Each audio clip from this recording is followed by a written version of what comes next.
Bonjour Sylvie, ça va bien? Je suis en forme et je suis impatient de commencer la session avec Ben, nos chers bienvenue, auditeurs. bienvenue à cette conférence du PMO. PMO, c'est-à-dire en français, c'est les bureaux de gestion de projet, ou PMO en anglais, c'est le sigle. Et nous sommes en pleine euh, conférence annuelle. Et aujourd'hui, je pense que tu vas parler du PMO en Afrique, les défis et les enjeux. Ça, Oui, c'est un sujet super intéressant. J'ai hâte de t'écouter, j'ai hâte de t'entendre. Je vais te laisser te présenter. Donc, je vais me retirer et je te laisse la place. Profites-en bien d'accord. et Merci. apprends-nous plein de choses.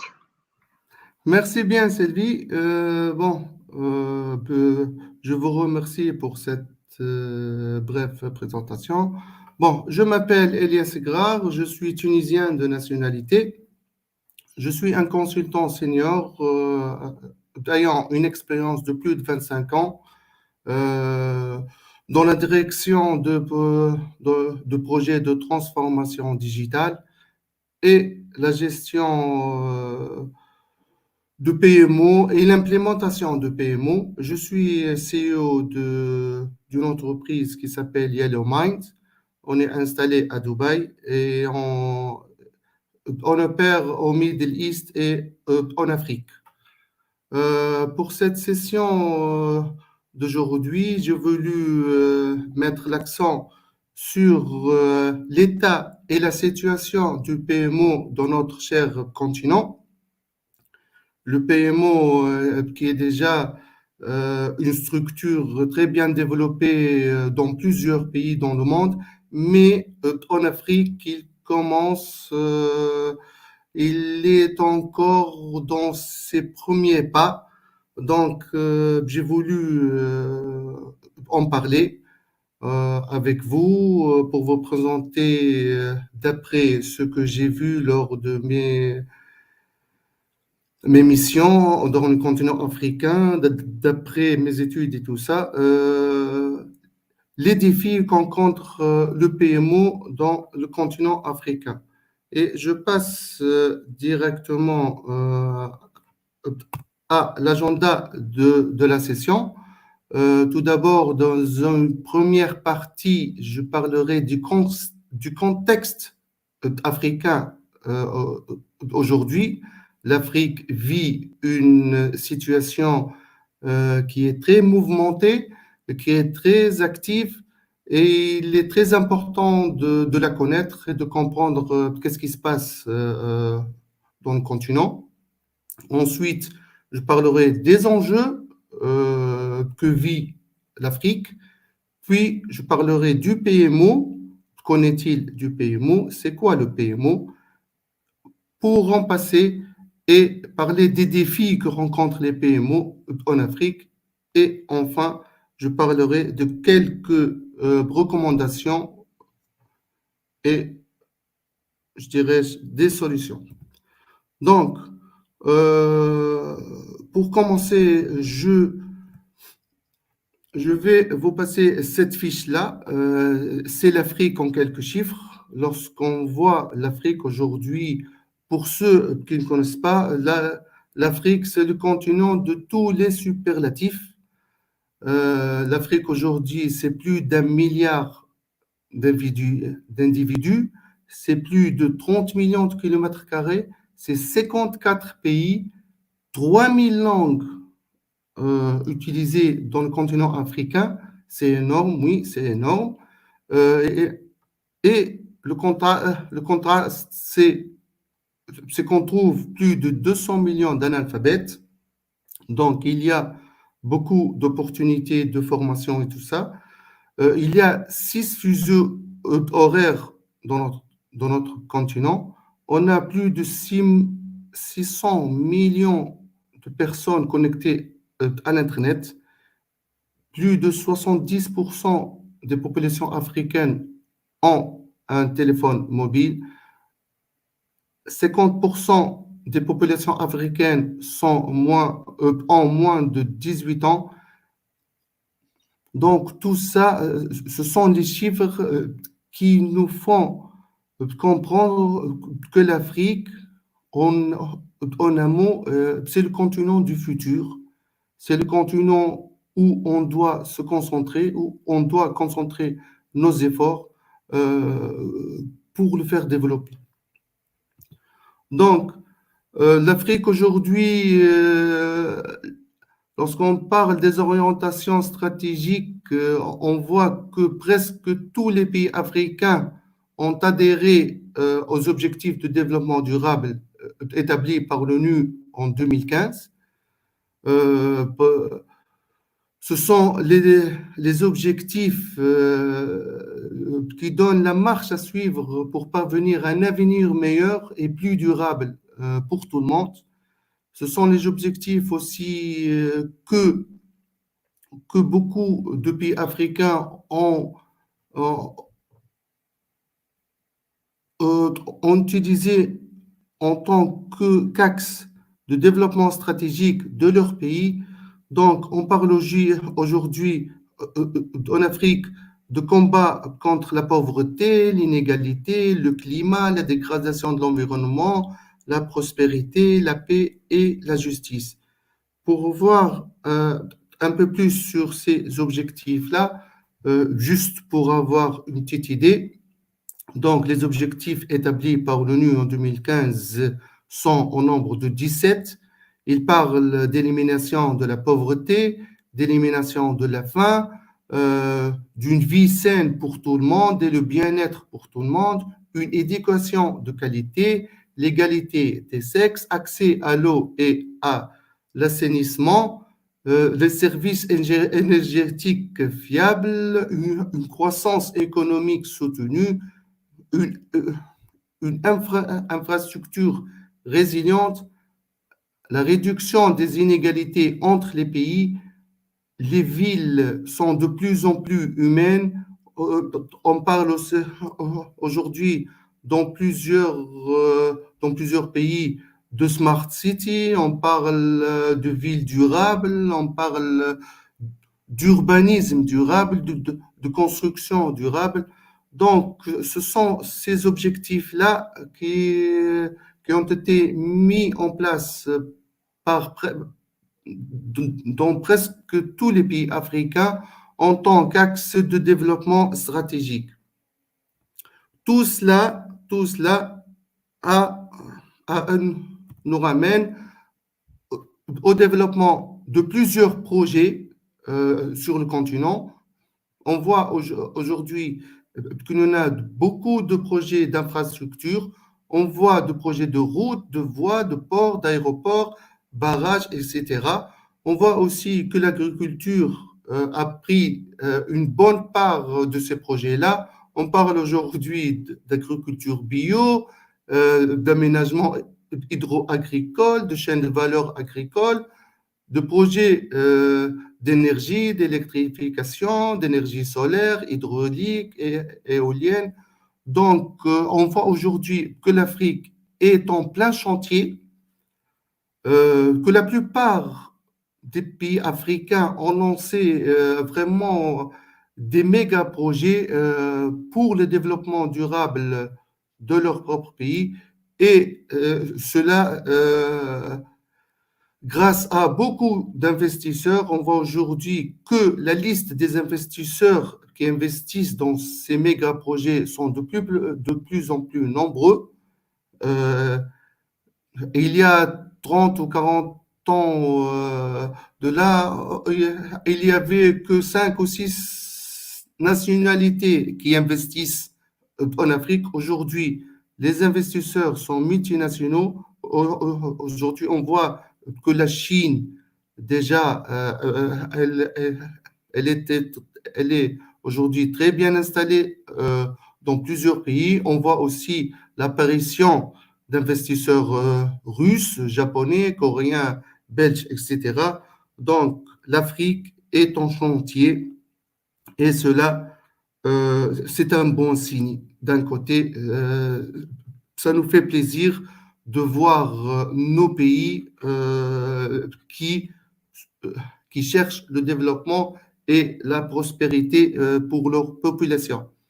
Donc, l'Afrique aujourd'hui se trouve désormais devant un contexte de transformation numérique et non numérique accélérée. L'Afrique aussi, il y a une nécessité pour les administrations et les organismes publics et les entreprises privées d'adopter une gestion de projets professionnels pour réussir ces méga projets, pour réussir ce changement-là. Il y a beaucoup de défis économiques et culturels. Dans tout cela, dans ce contexte-là, est-ce que le PMO peut jouer un rôle dans le développement? Ça, on va le voir dans les slides qui suivent. Donc, tout d'abord, on doit définir, pour ceux qui ne connaissent pas, qu'est-ce que les PMO? Bon, les PMO, c'est un terme anglo-saxon qui désigne le Project Management Office. En langue française, on peut le traduire Bureau de gestion de projet. Donc, c'est une structure, le PMO, c'est une structure de management qui normalise les processus de gouvernance liés au projet, au portefeuille, au programme. Donc, c'est une structure. Cette structure-là, elle peut être petite comme elle peut se composer d'une vingtaine, d'une cinquantaine de personnes. Donc, ça dépend de l'organisme qui gère et qui normalise la gestion et la gouvernance des programmes, des projets et des portefeuilles. Aujourd'hui, on trouve plusieurs modèles utilisés dans le monde de PMO. Le PMI, qui est l'Institut américain de gestion de projet, il divise le PMO en trois modèles, le directif, le contrôle et le supportif. Donc, le directif, c'est un PMO qui a tout le contrôle sur les projets, qui a de larges prérogatives, de larges responsabilités dans la gestion de projets. Le controlling, c'est moins directif et le supportif, c'est une structure de support qui aide les chefs de projet et les responsables de projet pour réussir leur activité. Gartner, il développe d'autres modèles de PMO comme l'activiste, comme le delivery, comme le compliance, comme le centralized, comme le decentralized, comme l'individuel, business and enterprise. Par exemple, pour le compliance, par exemple, j'ai travaillé sur un projet en Arabie Saoudite où le PMO a un seul rôle, c'est le compliance de l'organisme aux normes établies par l'État.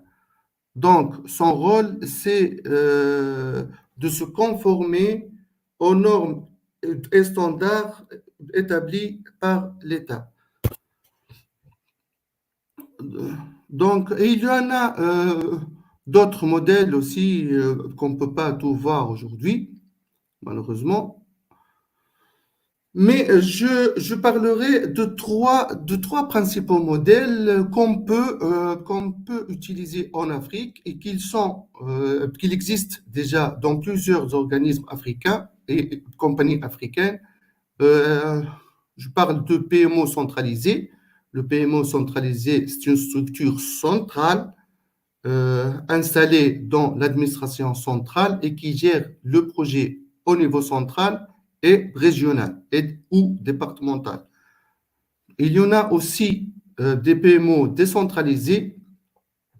Donc, chaque région, elle peut avoir son propre PMO qui est lié toujours par le PMO central, mais il y a une certaine connectivité entre eux, il y a une certaine relation de support. Ce n'est pas une relation de directive. Et on parle aujourd'hui aussi de PMO hybride qui joint les deux, qui marie les deux formes-là. Donc, hybride, on peut parler de centrale et de local. On peut aussi, le paiement hybride, on peut parler aussi de structures on-site comme de structures à distance. Donc, le hybride peut réussir dans le continent africain. Aussi, on peut citer les fonctions que peut faire un PMO. Le PMI a mis une liste de 27 principales fonctions qui couvrent l'essentiel des domaines d'intervention d'un PMO. On voit que le PMO a des fonctions stratégiques qui sont au nombre de 3, qui est la définition de la vision, la stratégie du PMO, l'alignement du PMO avec la stratégie de l'entreprise ou de l'organisme, le pilotage de la performance. Pardon. Donc, il y a aussi des fonctions organisationnelles, que ce soit l'allocation des ressources, que ce soit la gestion de portefeuille, que ce soit la gestion des risques et les opportunités, le budget, le planning, etc.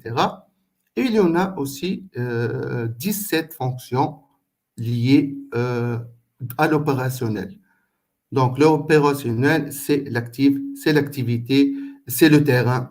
Donc, il y en a 17 fonctions d'un PMO qui se font sur le terrain. Parmi eux, c'est la formation des équipes, le coaching, le contrôle de la qualité des livrables, la résolution des problèmes transverses, la communication, l'archivage, la capitalisation de retour d'expérience, etc. Donc, tout cela font partie des fonctions que peut faire un PMO pour un organisme. L'avantage dans tout cela, c'est l'amélioration de la performance des projets, ce que tout le monde cherche d'ailleurs, l'augmentation de la réussite, du pourcentage de réussite des projets, parce que malheureusement, on en a beaucoup de projets qui échouent, malgré toutes les précautions prises, malgré tous les plans mis au point, mais on constate qu'il y a un bon nombre de projets qui échouent. Donc, il faut mettre en place un PMO pour diminuer ce taux-là et pour aider les chefs de projet à bien gérer leur projet. Donc, l'optimisation des ressources, la visibilité sur le portefeuille général de l'organisation. Le PMO aussi, il peut aider à la gestion des risques. Il peut aussi capitaliser le retour d'expérience en partageant les bonnes et mauvaises pratiques. Il y a aussi la professionnalisation des méthodes. Il faut toujours avoir une méthodologie bien structurée, une méthodologie bien standardisée pour éviter tout type de décalage ou tout type de déviation.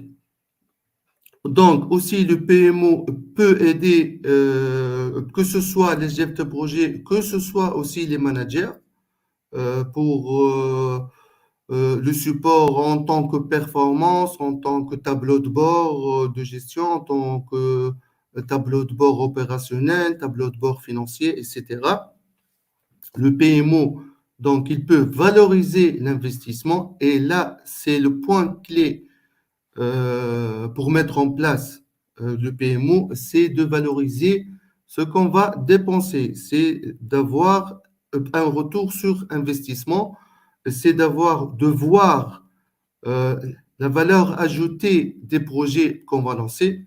Donc, c'est ça, c'est une des points clés de réussite du PMO. Donc aussi, le PMO, il aide il aide à l'alignement stratégique de l'entreprise et de ses départements. Donc, lorsqu'on voit tout cela, a priori, un PMO peut jouer un rôle majeur pour la réussite des projets entrepris dans le continent. Il peut être un des accélérateurs de transformation en Afrique. Donc, on a d'un côté un contexte africain en plein chantier avec des méga projets qui sont lancés partout dans plusieurs pays. On a d'un autre côté une structure PMO qui peut nous aider à bien gérer tout cela. Donc, cette structure de PMO, est-ce qu'elle peut aider ou pas? C'est la question. Donc, qu'en est-il du PMO dans notre cher continent? Les défis d'un PMO en Afrique, il y en a multiples. Le PMO, tout d'abord, pour qui? Où on peut implémenter un PMO?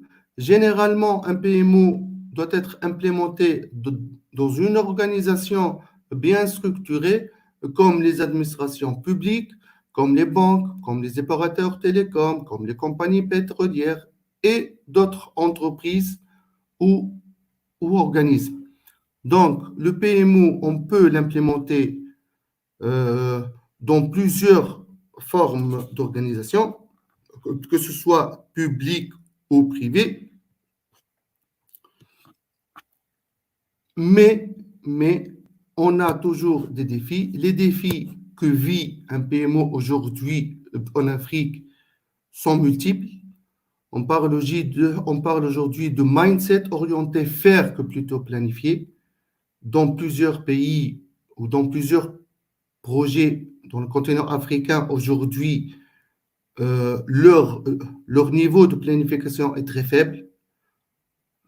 Donc, la priorité est donnée à l'action sur le terrain, faire plutôt que de planifier. Ça, c'est bon, mais ça ne sert pas la gestion de projets à moyen et long terme. Aujourd'hui aussi, on constate une résistance au changement. Il y a aussi une préférence pour le relationnel dans plusieurs projets africains. Il y a aussi une affirmation d'une culture de gouvernance et de processus. Lorsqu'on parle de culture, la culture, elle peut réussir dans un pays, mais elle ne peut pas réussir dans un autre. Donc, on parle de culture, on doit très bien adapter la culture au projet en question. On constate aujourd'hui des défis de type organisationnel, manque de structure, manque de structuration, d'organisation au sein des administrations publiques, par exemple, au sein des banques, au sein des opérateurs télécoms, manque de maturité en gestion de projet dans certains secteurs, puisque les projets qu'on a dit, que viennent de lancer les nouveaux investisseurs et tout ça, donc ce sont de nouveaux projets, de nouveaux types que les administrations africaines ne connaissent pas, n'ont pas l'expérience dans ce type de gestion, dans ce type de projet. Donc, on trouve ce problème-là qui est le manque de maturité. Un autre défi qui est la dispersion des équipes sur le continent. Dans certains pays qui sont vraiment très vastes, donc on trouve des problèmes au niveau de la dispersion des équipes. On trouve aussi un problème au niveau de la priorisation des projets. Un autre défi qui est les enjeux technologiques. Est-ce que les technologies qui sont installées dans les pays africains sont adaptées ou pas? Donc, il y a beaucoup de défis de ce côté-là dans plusieurs pays africains, que ce soit connectivité mobile, que ce soit connectivité fibre optique, etc. Donc, il y a beaucoup de défis liés à la technologie, aussi d'autres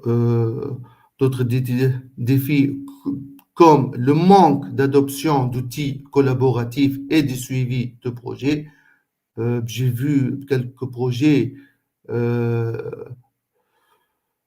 grands projets qui sont gérés par des fichiers Excel. Ce n'est pas très bien de le faire. Il faut adopter des outils adaptés à la gestion de projet.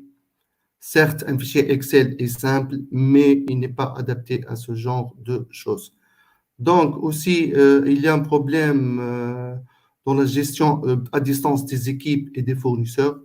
Il y a un problème au niveau de la cybersécurité et la souveraineté des données qui sont généralement hébergées en dehors des pays africains. Aussi, il y a un problème au niveau du changement, de conduite de changement et l'accompagnement des organismes dans ce point-là. La standardisation et la professionnalisation, elle est certes bien, mais elle doit être adaptée à notre continent, elle doit être adaptée aux pays africains parce que les standards internationaux, ils sont bons, mais ce ne sont pas des règles à suivre à 100%. On doit les adapter, on doit toujours les adapter. Un standard qui est mis au point aux États-Unis, en Grande-Bretagne ou en Europe, il peut fonctionner, mais il ne fonctionnera pas à la perfection dans les pays africains. On doit les adapter, on doit faire des petits changements pour les adapter à la culture et à la structure des organisations africaines. Donc, il y a aussi un grand manque de coordination entre les diverses parties prenantes. Et il y a ici aussi un manque de visibilité et de maîtrise de portefeuille. Donc les défis que vit aujourd'hui le PMO dans le continent sont énormes. Et il y a un travail énorme qui nous attend pour remédier à ces défis-là et les corriger. Donc, les causes de ces défis-là, lorsqu'on analyse les causes, on peut les mettre sur 8 points. Donc, le manque des ressources financières. Il y a certes un manque de ressources financières dans le continent. Il y a une pénurie des compétences, une culture organisationnelle résistance, la taille et la dispersion géographique de certains pays, l'infrastructure déficiente, l'instabilité politique et économique, les barrières linguistiques et culturelles et l'isolement de certains pays. Donc, lorsqu'on parle de pénurie de professionnels qualifiés, par exemple, on parle de certification. Ici, vous êtes en train de voir le top 10 africain des nombres de certifiés PMI. Pour le PMO, il y en a plusieurs certifications. J'ai choisi le PMI en tant que référentiel pour faire cette présentation. Donc, on voit que le top 10 africain, que le premier pays qui est certifié en PMI, c'est l'Égypte, avec 12 505 certifiés. Dans tout le continent africain, on compte aujourd'hui près de 30 000 certifiés. 30 000 certifiés, c'est presque 5% du nombre de certifiés en Chine seulement. Le tableau de droite, c'est le top 10 mondial. Lorsque je vois la Chine, qui est un pays qui marche en mode projet, donc ils ont près de 570 000 certifiés PMI. Les États-Unis qui ont près de 415 000 certifiés PMI et l'Afrique, tout le continent africain, compte 30 000 certifiés sur une population de près de 1,4 milliard. Donc, c'est trop peu. C'est trop peu. Et lorsqu'on voit aussi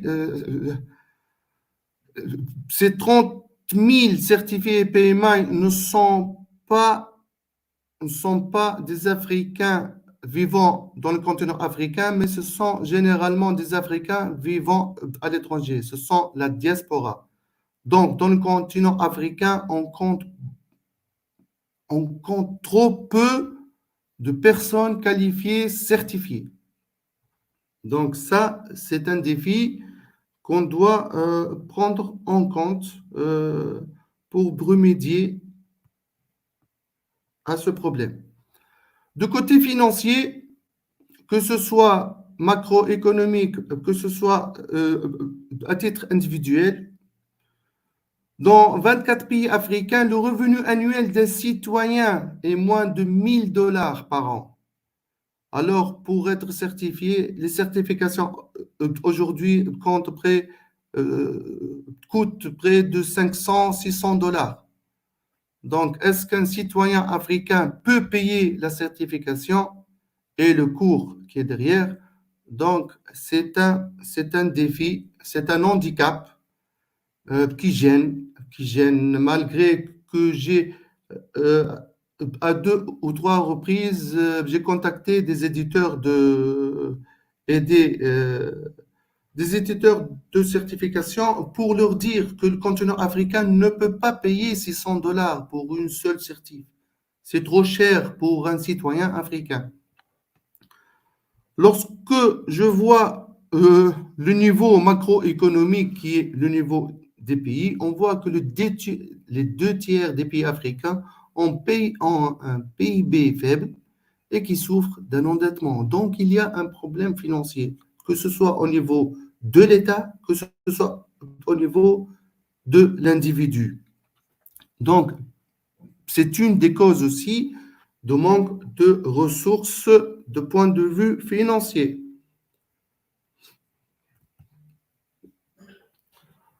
Donc,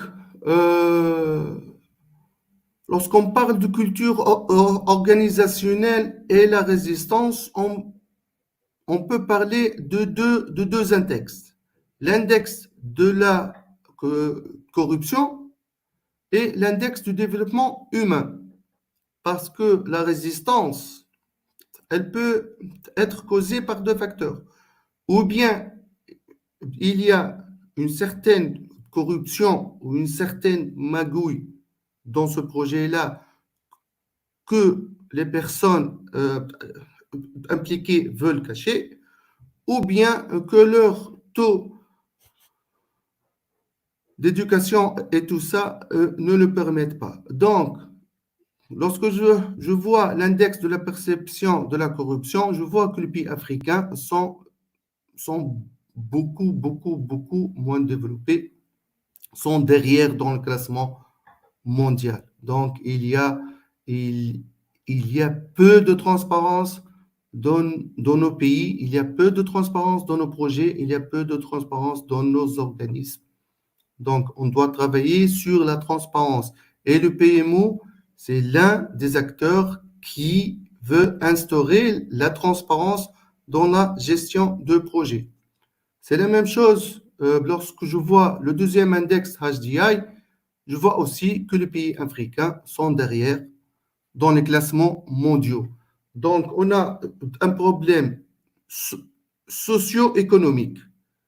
L'économie qui est liée à la corruption et le socio qui est lié à l'éducation, la santé, etc. Donc, on doit travailler sur le côté socio-économique pour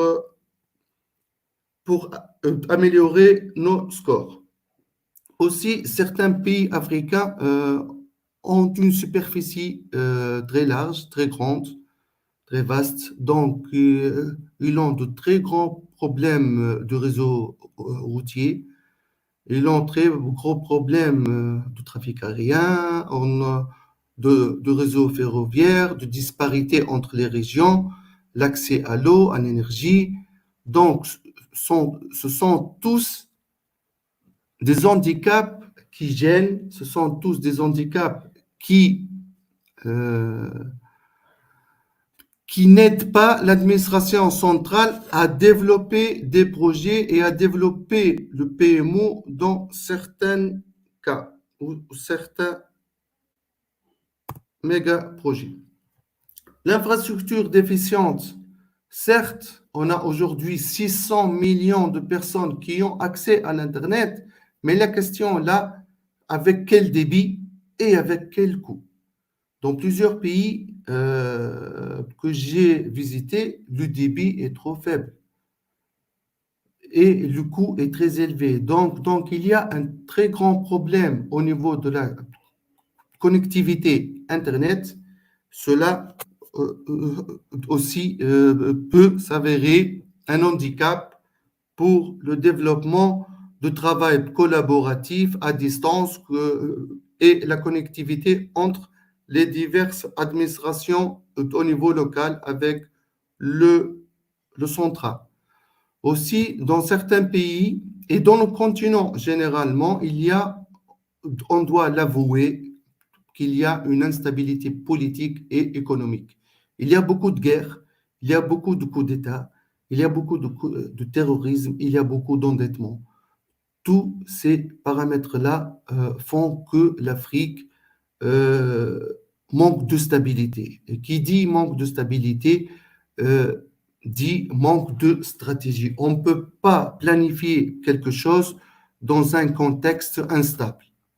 On ne peut pas planifier un projet ou un méga projet euh, pour, pour une stratégie à long terme alors que chaque 6 mois ou chaque 2 ans, on a un coup d'État, un changement de gouvernement, un changement de politique.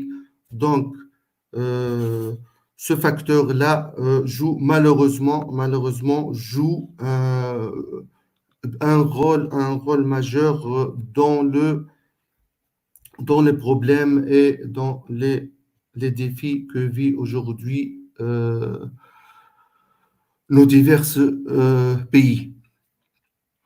Donc, les barrières linguistiques et culturelles, comme je vous ai dit tout à l'heure, les standards internationaux sont, sont bons, sont corrects, on n'a rien à dire, mais ils sont mis en place pour une culture bien spécifique, euh, pour une société bien spécifique. Nous, en tant que professionnels de PMO, on doit adapter ces standards ou ces méthodologies euh, au contexte de notre pays, au contexte de notre projet. Ça, c'est notre métier. Donc, les standards PMO du PMI, par exemple, sont bons, mais ne sont pas bons dans tous les pays. On peut les implémenter, par exemple, au Kenya, on ne peut pas les implémenter en Angola, par exemple. Donc, il faut toujours chercher à adapter ces standards et méthodologies selon le contexte linguistique, culturel et sociétal du pays en question. Aussi, on peut dire aussi que l'isolement du continent africain sur la scène internationale et sur le marché international joue un rôle, pour le manque de développement du PMO.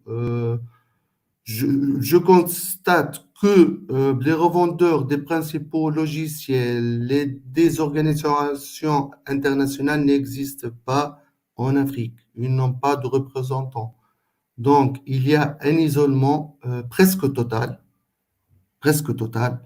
sur ce point-là. Donc, il faut chercher à relier l'Afrique aux différents revendeurs, aux différentes organisations mondiales.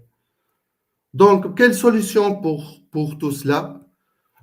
Je vous présente le modèle ADKAR qui est Prosky, qui est modèle de conduite de changement et d'accompagnement de changement. Selon ma petite expérience, j'ai vu que ce modèle-là peut nous aider à changer un petit peu les cultures dans les divers pays et aider à l'implémentation de PMO dans nos organisations, que ce soit publiques ou privées. Donc, le modèle ADKAR se compose de 5 étapes: awareness, A; desire, knowledge, ability and reinforcement. Donc, la première étape, A, c'est le awareness. Il faut chercher à sensibiliser, à faire comprendre aux différents décideurs africains l'importance du PMO. Il faut qu'on cherche à faire connaître les différents modèles de PMO. Il faut aider à sensibiliser au maximum pour faire connaître l'importance du PMO chez l'entreprise ou même l'individu. Donc, il faut que chaque responsable africain ou chaque décideur, il doit connaître l'importance du PMO pour son entreprise et pour lui-même. Donc, la première étape, c'est une étape de sensibilisation. On peut faire cela avec des webinaires, des séminaires en présentiel, avec des séances de coaching personnalisées. Vraiment, les outils et les méthodes sont multiples. Donc, on peut le faire à distance ou en présentiel. Cela ne va pas coûter beaucoup de choses. Le désir, le D, la deuxième étape, c'est le D. Donc, il faut créer ce désir chez les décideurs africains d'implémenter le PMO. Donc, on doit le faire sensibiliser, puis créer ce désir d'implémenter le PMO. Là, on commence à avoir un petit peu du résultat parce que dès qu'il a le désir d'implémenter un PMO, ça y est, l'enchaînement va commencer et le développement de PMO va commencer et petit à petit, on va changer de culture, de méthodologie, etc. Donc, le premier pas, c'est le plus difficile. En troisième étape, c'est le K, knowledge, c'est les connaissances. Après qu'il a eu le désir d'implémenter le PMO, on doit le former sur les PMO, sur la gestion de projet, sur la gestion de programme. Donc, il doit apprendre comment faire cela selon les bonnes pratiques, selon les méthodologies, selon les standards, adaptés selon son pays et son entreprise. Donc, puis en quatrième étape, on doit renforcer sa capacité, la capacité acquise lors de la formation et des connaissances, on doit les renforcer, on doit lui donner la chance de mettre en pratique ces connaissances-là et le mettre en confiance pour qu'il commence à gérer son projet convenablement. Et la dernière étape dans cette conduite de changement, c'est le renforcement. Le renforcement, c'est d'analyser ou de voir où on est, de voir la performance faite par le PMO durant cette première étape et de le développer encore et encore. Donc, ce sont les 5 principales étapes de conduite de changement préconisées par Prosky. À mon avis, c'est une bonne méthode pour commencer à développer le PMO dans le continent africain. Aussi, j'ai quelques exemples de mise en œuvre de PMO dans le continent. Euh, d'après euh, d'après cette liste, on peut dire que la majeure partie des entreprises qui ont mis en place un PMO, ce sont ou bien des opérateurs télécoms ou bien des banques. Donc, ce sont les deux secteurs stratégiques qui ont un intérêt à mettre en place un PMO et qui ont la maturité et la stratégie adéquate pour encourager et mettre en place ce PMO. Donc, il y en a des exemples de l'Afrique du Sud, du Nigeria, du Kenya, de Tanzanie. Et sur cette liste-là, il y a une petite note, c'est que j'ai constaté que le PMO est très développé dans les pays africains anglophones que dans les pays africains francophones. Donc il y a une très grande différence entre les deux parties. Peut-être cela est dû à la culture britannique de ces pays-là, alors que dans le pays francophone, on est encore dans le stade de la bureaucratie renforcée ou bureaucratie lourde, alors que dans les pays anglophones sont plutôt dans le mode de projet, sont plutôt dans le mode de performance. Donc, il y a une très grande différence entre les deux parties de l'Afrique. Ici, un exemple du Botswana Power Corporation qui, grâce à son PMO, ils ont eu une communication claire, il y a eu un développement des employés, une pertinence culturelle, mentalité des petites victoires. Un PMO aussi, pour le réussir, il faut toujours commencer petit, il faut toujours chercher les quick wins, euh, chercher des petites actions qui donnent un très bon impact dans un temps très court.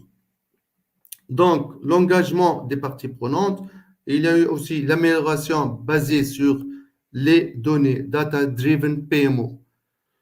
Le Standard Bank, c'est une banque de l'Afrique du Sud aussi. Elle a implémenté un PMO qui est déjà maintenant à un niveau très mature. Ce PMO-là a vraiment transformé la banque, a pu transformer beaucoup de processus, normaliser plusieurs procédures au sein de la banque. Leurs projets vraiment sont des projets aujourd'hui réussis grâce à ce PMO-là. Donc, pour recommandations, on attend pour...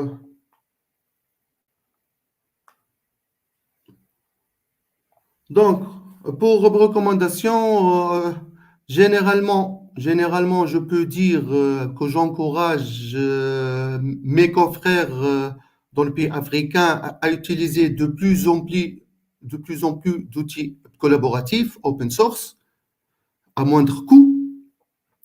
Aussi, on peut mettre en place un réseau de mentors locaux et diaspora pour le transfert des compétences. On peut créer euh, une synergie entre les experts PMO africains qui travaillent à l'étranger et leurs confrères qui travaillent dans le pays africain.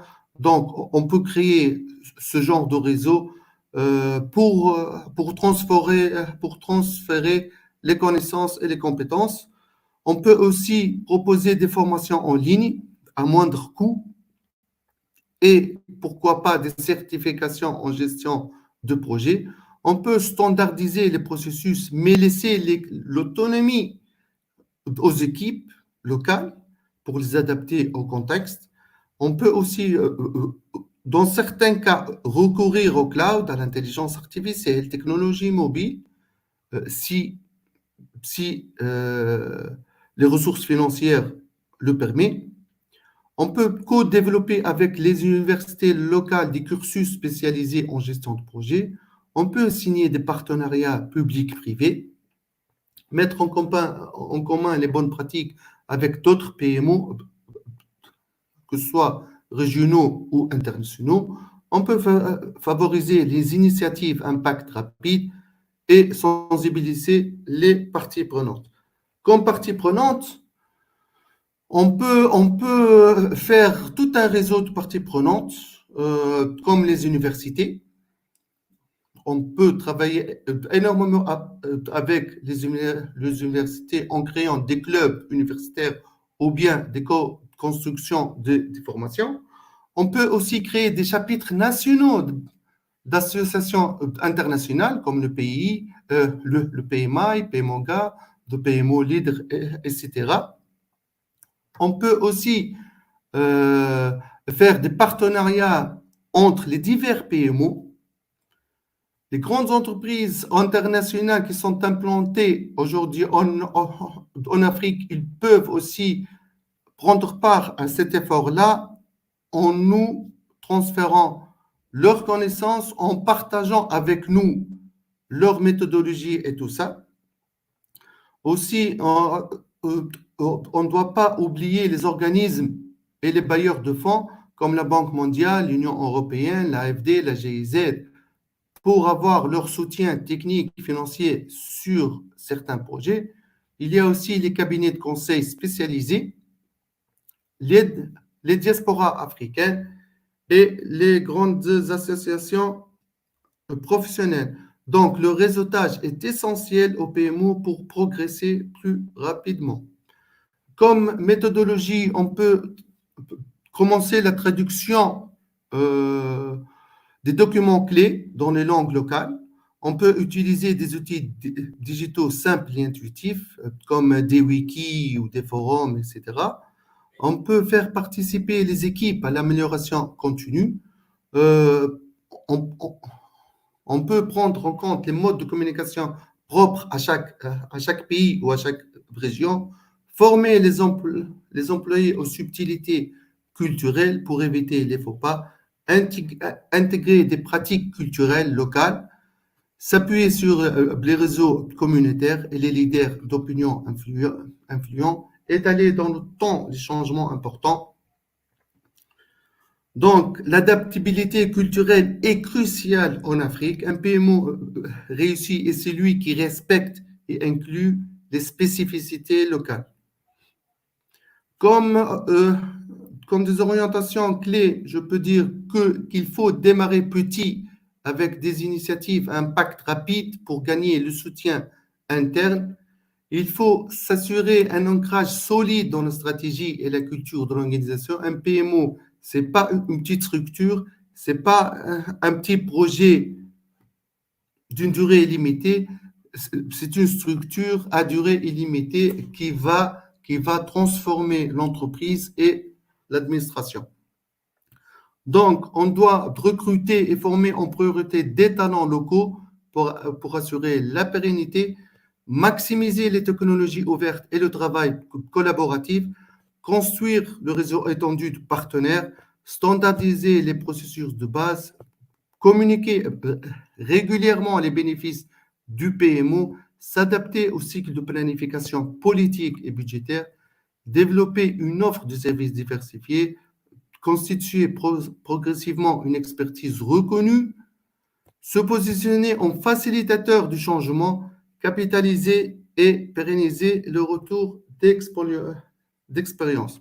Et en conclusion, il faut bouger pour développer la structure PMO en Afrique, quelle que soit sa forme, afin qu'il soit un des piliers du développement des organismes publics et des entreprises privées en Afrique. Et merci.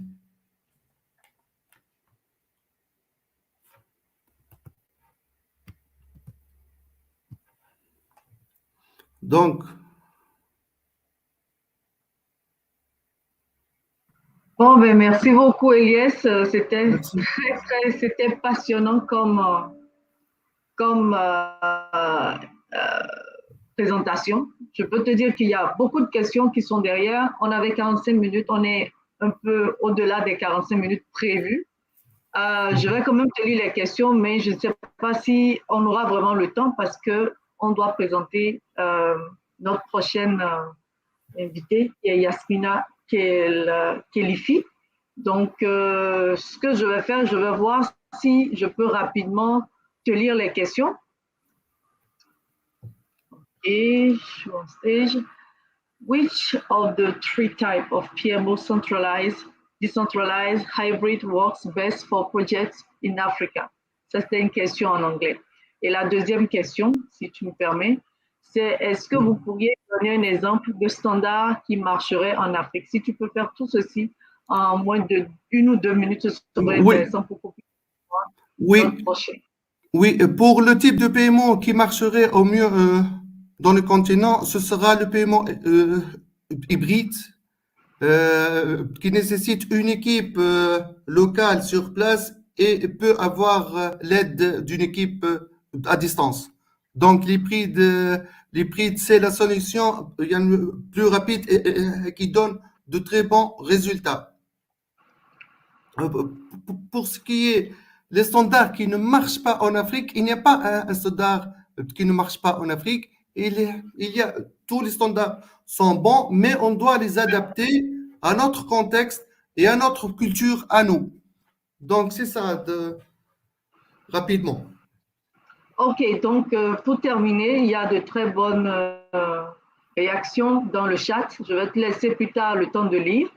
J'aurais bien D'accord. voulu les lire, mais on n'aura pas le temps. Donc, je te remercie. Ça a été plein de pépites d'or, de pépites de diamants, pour ne pas dire pépites de diamants, bien sûr. Merci pour ces apports. Merci de nous éclairer et à la prochaine. Merci beaucoup. Au revoir. Merci. Au revoir.